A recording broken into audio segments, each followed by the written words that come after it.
Jean-Sébastien, bonjour, notre chronique hebdo de la satisfaction client. Alors, on a déjà dans cette chronique parlé des banques, mais assez peu des assureurs. Il y a une nouvelle qui m'a marqué la semaine dernière, c'est que Google se lance aux USA sur le marché des assurances. Ça va être une révolution ou qu'est-ce qui va se passer? Comment aujourd'hui les clients appréhendent-ils la satisfaction chez leur assureur? Alors, au niveau des assureurs, les niveaux de satisfaction client sur les compagnies d'assurance traditionnelles sont assez bas. Ce qui s'explique aisément par le fait que les compagnies d'assurance ont vendu des très nombreux contrats d'assurance et donc ils ont du mal à assurer un service de qualité sur tous ces contrats. Les gens ne s'y retrouvent pas, sont perdus dans les tarifs. Et donc un peu partout dans le monde, les indices de satisfaction client des compagnies traditionnelles sont bas, d'autant plus bas qu'en face, ils ont des mutuelles. Alors en France, par exemple, c'est la Maïf qui a l'indice de satisfaction client le plus élevé. Aux États-Unis, il y a une mutuelle des anciens combattants qui est extrêmement puissante et qui a des indices de satisfaction client très élevés. Et donc les assureurs traditionnels doivent se battre contre ça. Alors attendez, la Maïf, donc on la connaît bien avec une campagne de pub très percutante et très sympa là, avec les petits bonhommes en dessin animé. Euh, mais comment ils vont s'en sortir? Alors est-ce que sont des monstres froids qui s'enlisent dans la vase là? Comment ils vont s'en sortir les assureurs entre les mutuelles et Google? Ça va être très compliqué. Ça va être très compliqué parce que on ne le répétera jamais assez. Google dispose d'informations sur les gens extrêmement importantes. Google sait avant le mari que la femme est enceinte. Google sait avant le banquier que le ménage va acheter une maison, etc., etc. Puisqu'on va sans arrêt Eh chercher oui. des infos sur Google qui sont stockées.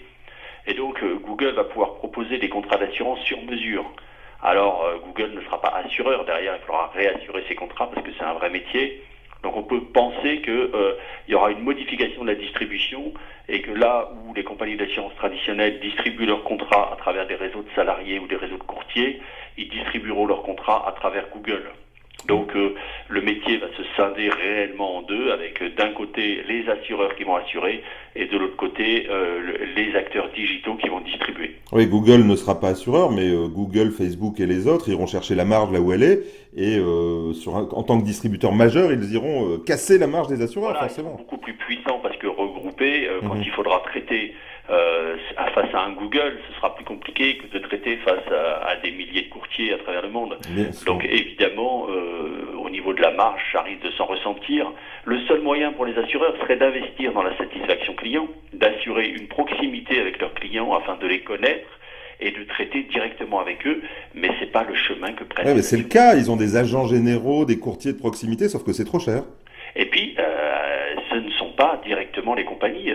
Malheureusement, souvent, les agents généraux sont courtiers en même temps. Les assureurs ont pris l'habitude de ne plus avoir de contact direct avec les clients. Ils les ont perdus de vue.